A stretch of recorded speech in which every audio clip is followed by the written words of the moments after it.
अरे एक तर बाळ सांभाळते ही, तरी पण किती नाटकं करते. आणि आता तर हिच्या घराचं पण काम झालं आहे, त्यामुळे हिने नाही फुल व्हिडिओ बनवले तरी हिला काहीच प्रॉब्लेम नाही आहे.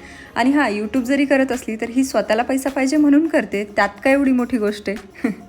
खरं तर मला हे सगळ्या लोकांना हे सांगायचं आहे की स्वतःच्या पायावर उभं राहून जिद्दीनं काहीतरी करून दाखवायला ना हिंमत लागते. आणि ती माझ्या हात आहे. मी माझं घर, मूल, संसार सांभाळून हे सगळ्या गोष्टी करते. नाहीतर आरामात बसून माझी लाईफ एन्जॉय करू शकेल एवढं माझा नवरा नक्कीच कमवतो. असो, हे काही लोकांना नाही कळणार, कारण त्यांची वृत्तीच मुळात खेकडायची. आणि शिवाय जेव्हा मी 20,000 रुपये कमवायचे जॉब करत असताना, तेव्हासुद्धा मला लोक म्हणायची 20 तर टिकल्या कमावते, त्यात काय एवढं. आणि आता लाखो कमावते तरीही लोक नावच ठेवतात. म्हणजे लोक नावच ठेवणार आहेत. पण आश्चर्य ह्याचं वाटतं की ह्या सगळ्या ज्या आहेत तर त्या महिला आहेत.